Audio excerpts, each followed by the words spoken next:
Hello વિદ્યાર્થી મિત્રો, કેમ છો? મજામાં? નેક્સ્ટ પાર્ટ જોઈએ ભાડા ખરીદ હપ્તા પદ્ધતિમાં. દાખલા જોવાના છે. તરલે રોનક મોટર્સ પાસેથી તારીખ 1/4/17 ના રોજ એક મોટર કાર ભાડા ખરીદ પદ્ધતિએ ખરીદી. કરાર પર સહી કરતી વખતે રોકડ કિંમતના 10% ચૂકવેલા છે. બાકીની રકમ રોકડ કિંમત પર 15% વ્યાજ સહિત ચૂકવવાની છે. ઘસારો ઘટતી જતી બાકી આપેલો છે આપણને 20% લેખે, અને તરલનું ખાતું આપેલું છે અને સૂચના આપી છે મોટર કાર ખાતું, રોનક મોટર્સ નું ખાતું અને ઘસારા ખાતું જે આપણે શીખી જ ગયા છે. ઘસારા ખાતું એન્ટિક છે રહેશે. તો મોટર કાર ખરીદી છે આપણે જોઈએ 1/4/17 લીધી છે.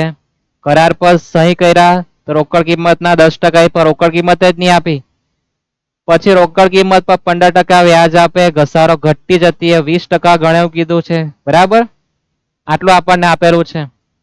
પછી આપણને મોટર કારનું ખાતું એટલે યાદ છે તમારું જે ઉધાર જમા થાય તે મોટર કાર ખાતામાં ઉધાર બાજુ 5મું ખાનું, આ 7મું ખાનું.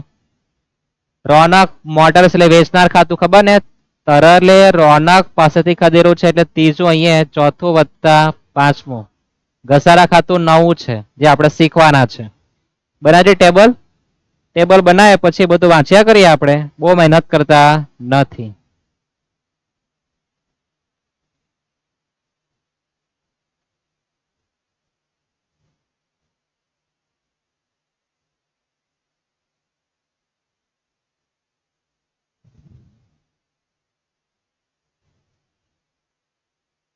તારીખ, રોકડ કિંમત, હપ્તો, વ્યાજ, મિલકત પેટે, ચૂકવવાની બાકી અને ઘસારો આવી ગયો છે ને?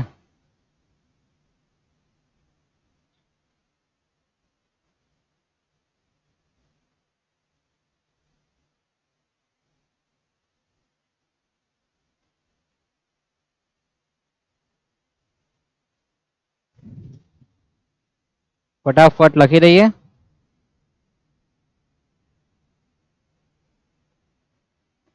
તારીખ, રોકડ કિંમત, હપ્તો, વ્યાજ, મિલકત પેટે, ચૂકવવાનું બાકી અને ઘસારો.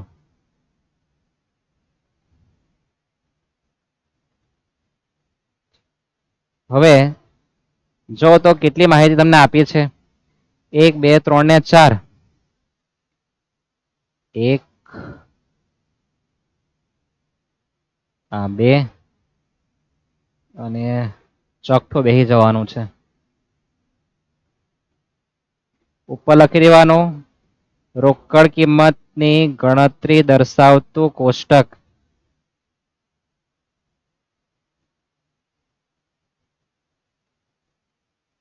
બરાબર છે? જે પોતે પહેલા કોષ્ટક બનાવો પછી બધી તમારે ચર્ચા વિચારણા કર્યા કરવાની. હવે તારીખ લખવાની. શું લખવાની? તારીખ જે પણ આપે તે. પછીની વાત પછી, કેવી રીતના કરવાની વાત પછી.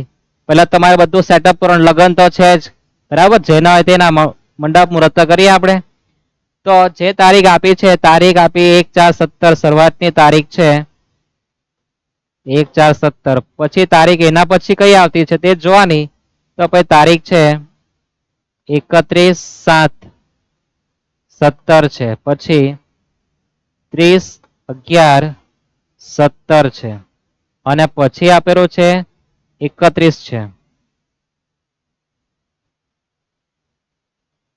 31/3/18 આપેલું છે. જે તારીખ આપી તારીખ લખવાનું, પછી બધું વાંચવા જવાનું. હવે વાંચી ઉપરથી તો આપણે એક મોટર કાર લીધી છે. કરાર પર સહી કરતી વખતે રોકડ કિંમતના 10% પર રોકડ કિંમત આપણને ખબર નથી, પણ 10% આપી દીધા એમ કે. તો આપણે સમજવા માટે લખી મૂકીએ. સમજવા માટે. શાના માટે? સમજવા માટે કે આપણી રોકડ કિંમત જો 100 હોય તો આપણે શરૂઆતમાં હપ્તો 10 રૂપિયા આપી દીધો એમ કહેવાય. કેટલા આપી દીધો કહેવાય? 10. તો મિલકત પેટે બી એટલા જ કહેવાય ને? કેટલા કહેવાય? 10. તો તમારી બાકી કેટલી આવે? 90. આવું તમારે સમજવાનું છે. ક્યારે સમજવાનું આવું? કરાર પર સહી કરતી વખતે રોકડ કિંમતના 10% ચૂકવેલા અને રોકડ કિંમત ન આપે તો રોકડ કિંમત 100 લખવાની, તમારો હપ્તો 10 થવાનો છે, બરાબર. શરૂઆતમાં વ્યાજ નહીં એટલે બરાબર, તો તમારી મિલકતની રકમ 10 આવે તો ચૂકવાનું બાકી રહી કેટલા 90. આવું તમારે સમજવાનું. ક્યારે રોકડ કિંમત ન આપે, રોકડ કિંમતના 10% 20% ચૂકવેલા હોય ત્યારે. સમજ પડી આટલું. પછી રોકડ કિંમત પર 15% વ્યાજ છે તો લખી દઈએ 15% વ્યાજ છે. ઘસારો જે ગણે એ ઘટતી જતી એ 20% છે.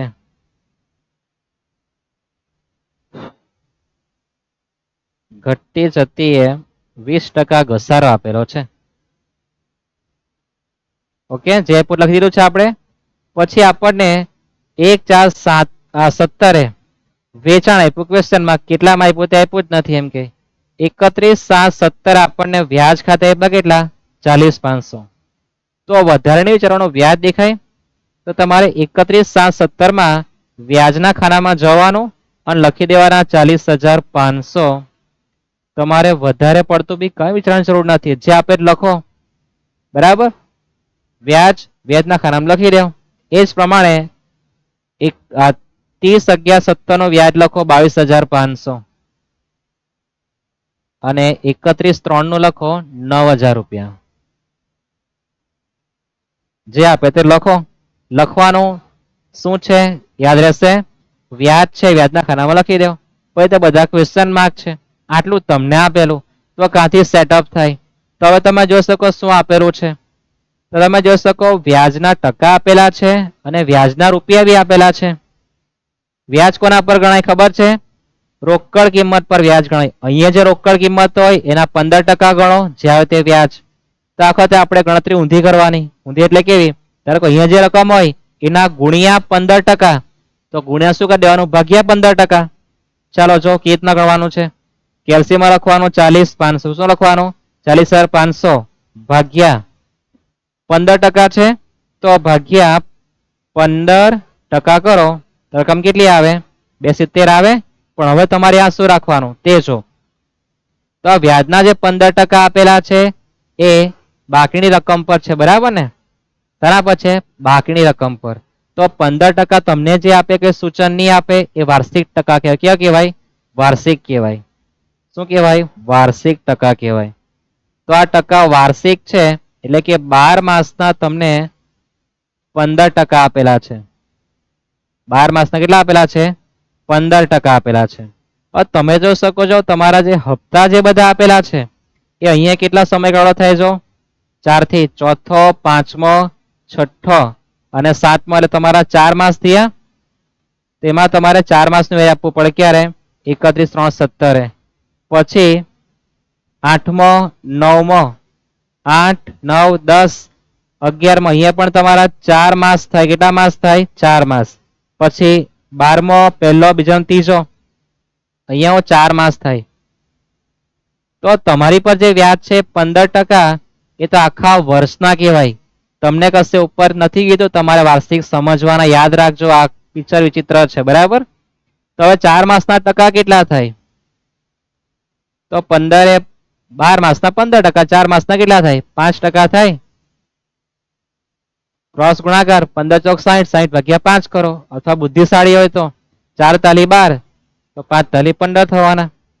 3 3 કરી નાખવાના, બરાબર. તો તમારે અહીંયા વ્યાજના ટકા ભલે 15 લખો પણ તમારે સમજવા માટે તો 5% યાદ રાખવાના. કેટલા ટકા યાદ રાખવાના છે 5%. 15% આખા વર્ષના કહેવાય. તમારા માટે 5% જ મહત્વના છે. આ તમારે શીખવાનું હતું. શું શીખવાનું હતું કે ટકા જ આખા વર્ષના આપેલા પણ સમયગાળો વ્યાજનો 4 માસનો છે તો તમારે ટકા 4 માસના જ જોઈએ. તો 5% વ્યાજ ગણવાનું. એટલે તમે જે લાવેલા 270 ખોટા કહેવાય, બરાબર. તમારે લોચા થવાના જ છે. તમને પહેલા શીખી દઉં શું કરવાનું છે. ઓકે, 0 કરી દઈએ. 40,500 ભાગ્યા 5% કરો. કેટલા આવે 8 ને 10, બરાબર. ફરી એકવાર જોઈ લો. 40,500 ભાગ્યા 5, પછી આ ટકાનું બટન કેટલા દેખાય 8 ને 10. તો લખવાનું તમારે 8,10,000. સમજાય છે આટલું? સમજાય ને? આગળ જોઈએ. એ જ પ્રમાણે અહીંયા 22,500 જે આપેલા છે 22,500 ભાગ્યા 5% કરો. કેટલા આવે? 450. એ લખવાના 450. ત્યાર પછી 9,000 ભાગ્યા 5% કરો. કેટલા આવે? 180. તે લખવાના 1,80,000. પછી એક વાર તમારે સીધું ગણી જોવાનું. 8, 10 ગુણ્યા 5% કરો. થાય કે 40,500. 450 ગુણ્યા 5% કરીજો. હવે શરૂઆતમાં વ્યાજ નહીં આવે, શરૂઆતમાં ઘસારણી છેલ્લા હપ્તામાં બાકી આવતી નથી. આ પણ તમારું થવું જોઈએ. હવે યાદ છે તમને લોકોને?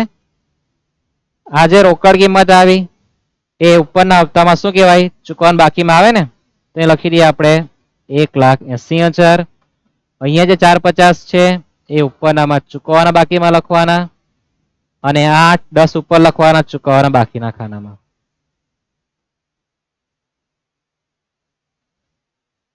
નીચેના ખાનામાં જે રોકડ કિંમત છે ઉપરમાં ચૂકવવાનું બાકી કહેવાય.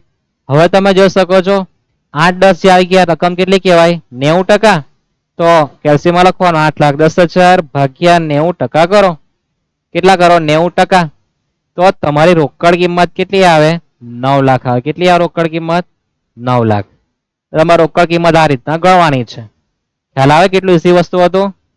વ્યાજ પછી રોકડ કિંમત શોધી, ઉપરના હપ્તા માટે ચૂકવવાનું બાકી લખી દઈએ. ચૂકવવાની બાકીમાં 90 છે તો 8, 10 ભાગ્યા 90% કરી દેવાના, અથવા ગુણ્યા 100 કરો.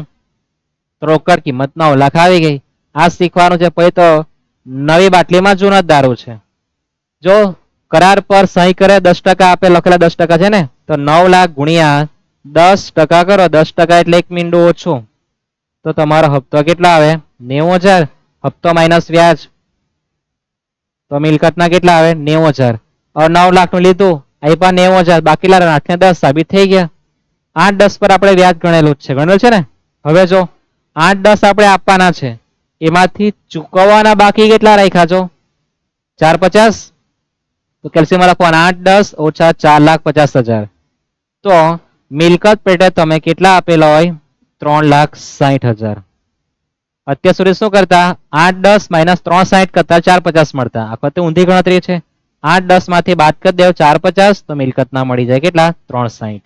હવે હપ્તો માઇનસ વ્યાજ કરતા તો મિલકત મળતી. તો ઊંધી ગણતરી ઊંધું કરવાનું. 360 વત્તા 40,500 કરી દેવ. 360 વત્તા 40,500 કરો તો તમારો જે હપ્તો આવશે 4,05,000 રૂપિયાનો આવે. કેટલા આવે? 4,05,000 રૂપિયાનો હપ્તો આપવાનો થાય. ખ્યાલ રે? હવે એ જ પ્રમાણે નીચે જોઈએ. 450 આપણે આપવાના છે, એમાંથી બાકી કેટલા રાખ્યા આપણે? 180. તો મિલકત પેટે કેટલા આપેલા કહેવાય? તો 450 ઓછા 180 કરો તો તમે મિલકત પેટે આપેલા જે છે એ કેટલા છે? 2,70,000. ખ્યાલ આવે? આપવાના 450, બાકી રાખ્યા 180, તો મિલકત પેટે કેટલા આપેલા કે 2,70. પ્લસ કરી દેવામાં 22,500 નું તમારું વ્યાજ. તો તમારો હપ્તો આવે 2,92,500. ખ્યાલ આવે? એ જ પ્રમાણે આગળ જો 180 આપવાના છે, એમાંથી કોઈ બાકી રાખતા નથી, તો મિલકત પેટે કેટલા આવે? 180. મેં તમને કીધું છે કે છેલ્લા હપ્તામાં મિલકતની રકમ, રોકડ કિંમત બંને સરખી આવે, તમારો હપ્તો આપવાનો થાય 1,89,000. યાદ રહેશે? કાંથી કા પિક્ચર સેટઅપ કર્યું. હવે વાત કરીએ આપણે ઘસારાની. તો ઘસારો ક્યારે ગણાય? ઘસારો વર્ષના અંતે ગણાય. શરૂઆત થયું 1/4/17 પૂરું થાય 31/3/18. તો 31/3/18 ઘસારો લખવાનો, એનો મતલબ કે બાકીનામાં ડેશ આવવાનું છે. ઘસારો કોના પર ગણાય? રોકડ કિંમત પર. કોના પર? રોકડ કિંમત. કેટલી છે શરૂઆતની? 9 લાખ છે ને. એ 9 લાખના 20% ગણો, તો 9 લાખ ગુણ્યા 20% કરો તો તમારો ઘસારો કેટલો આવે? 1,80,000. ઘસારો વર્ષના અંતે ગણાય એટલે અંતે લખવાનું, બાકીનામાં ભેંસ. ઓકે, તો એ તમારું ટેબલ પૂરું થાય. મોટર કાર ખાતું, રોનક તરલનું ખાતું બનાવવાનું છે, તો બરાબર ઘસારા ખાતું બનાવવાનું છે. હવે મારે તમને મોટર કાર ખાતું બી શીખવવું પડે. તો તમે અગાઉ વિડીયો જોયા જ છે, બરાબર ને? તેને તે આવતું નવું આવતું નથી, તો એકવાર જોઈ લઈએ. ઓકે, તો આ ટેબલ છે. ની સમજાય તો પૂછવાની છૂટ છે, પણ કેટલી ઈઝી વસ્તુ. તો વ્યાજ પરથી રોકડ કિંમત મળે, રોકડ કિંમતથી આપણે ઘસારો સુધી નાખ્યો ઉપરથી, બરાબર. રોકડ કિંમત મળી ગઈ, ઘસારો બી ગણાઈ ગયો. ઘસારો ક્યારે ગણાય? વર્ષના અંતે. આટલું બધું ઝડપ તમે કે જાઓ, અમને તો ખબર નથી પડતી. થાય ના આવો જો શાંતિપૂર્વક. વ્યાજ આપેલું હતું, વ્યાજ પરથી શું મળ્યું? રોકડ કિંમત. શું મળ્યું? રોકડ કિંમત. રોકડ કિંમત મળી, ઉપરનામાં કા લખવાનું? ચૂકવવાના બાકીમાં. બરાબર છે. તો ઉપર ચૂકવવાની બાકી આપણે લાવેલા છો 90. તો 8 10 ભાગ્યા 90 કરો ટકા, એટલે 9 લાખ મળી ગયા. પછી તો નીચેથી ઉપરથી નીચે આવવાનું હતું. 8 10 ના 5% ગણેલા તૈયાર જ છે. તો બરાબર. આપવાના 8 ને 10, બાકી રાખ્યા 4 50, તો વચ્ચે 360 મળે. પ્લસ કરી દે વ્યાજ તો હપ્તો મળી જાય. તો ટૂંકમાં ઉપરથી નીચે જાઓ તો માઇનસ કરતા જાઓ, નીચેથી ઉપર જાઓ તો પ્લસ કરો. બે જગ્યાએ વચ્ચે ખાલી જગ્યાએ તો પ્લસ કરીને લખી દેવાનું. બરાબર. આ તમારે કામ કરવાનું છે, અને ઘસારો વર્ષના અંતે ગણાય, અંતે લખવાનું. બનાવીએ આપણે મોટર કાર ખાતું થોડું ઝડપથી.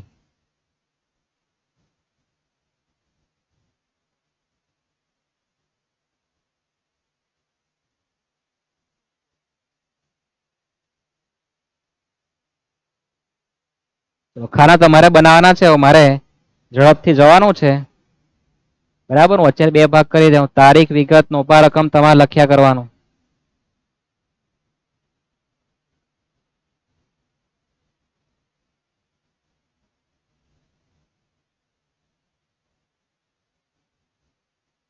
મોટર કાર ખાતું ઉધાર અને જમા.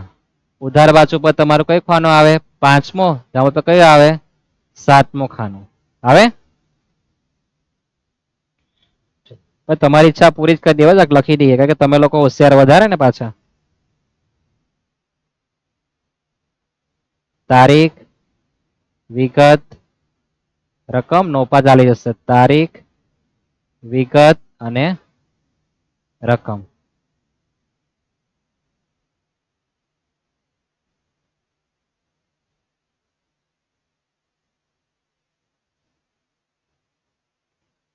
હવે 5મો ખાનું જો. તો 5મા ખાનામાં તમને જે આપેલું બધું જ લખવાનું છે. પહેલા શું લખવાનું આવે? બેંક ખાતે, પછી વેચનાર. ઘસારો અંતે આવે. તો તારીખ લખીએ 1/4/17.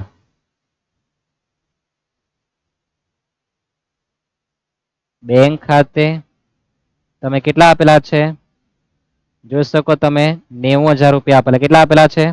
90,000 રૂપિયા. પછી તમે આપ્યા ક્યારે? 31/7/17. 31/7/17. શું લખવાનું? વેચનાર ખાતે. શું લખવાનું? વેચનાર ખાતે. કેટલા આપ્યા જોઈ શકો છો? કેટલા આપેલા છે? 3 ને 60. લખીએ 3 ને 60. હવે સામે આપણે લખતા હતા ઘસારો, ત્યાં ઘસારો લખવાની જરૂર નથી. બરાબર. ઘસારો તો ક્યારે ગણાય? જો એકદમ અંતે ગણાય. દાખલો ભાગી ગયા આગળ. ઘસારો ક્યારે આપ્યો? 31/18. એનો મતલબ કે જેટલા બી હપ્તા આપેલા છે, બરાબર, એ બધા લખવાના મિલકત પેટેના. તો હવે તમારે ઘસારો ગણવાનો નહીં આવે, નથી ને ઘસારો, તો તમારે વેચનાર ખાતે લખ્યા જ કરવાનું. ક્યાં સુધી? જ્યાં સુધી ઘસારો નહીં આવે ત્યાં સુધી.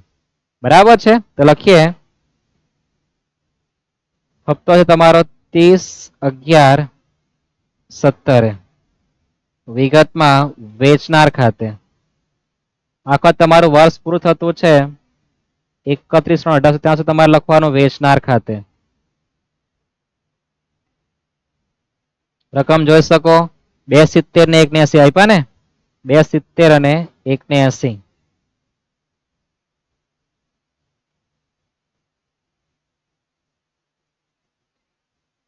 આવી ગયા બધા?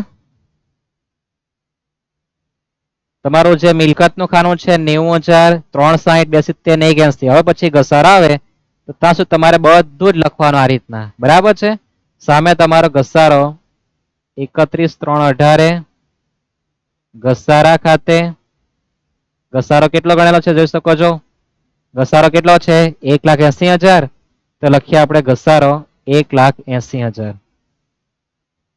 જ્યાં સુધી ઘસારો ન આવે ત્યાં સુધી વેતના લખ્યા જ કરવાનું. બરાબર છે. ઘસારો આવી ગયો એટલે બ્રેક મારી દેવું, પછી તમારે ખાતું બંધ કરવાનું. સરવાળા કરી દેજો. જે આવે તમારી બાકી 31,3,18 બા આ લઈ ગયા. ઓકે, કરીએ સરવાળા.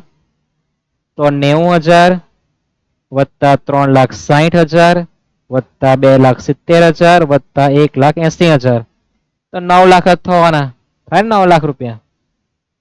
અહીંયા 9 લાખ રૂપિયા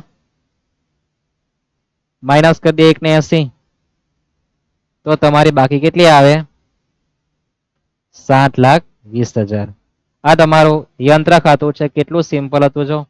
પણ આમાં એટલું જ છે કે એક વખત વેચનાર આપે તમારો ઘસારો નથી આવતો તો આગળ તમારે વેચનાર લખવાના છે. બરાબર. આ તમારું પિક્ચર પૂરું થયા. મોટર કાર ખાતું રોનક મોટરનું તમારે બનાવવાનું. ઘસારા ખાતું આપણે જોઈ લઈએ. જોઈએ ઘસારા ખાતું. ઘસારા ખાતું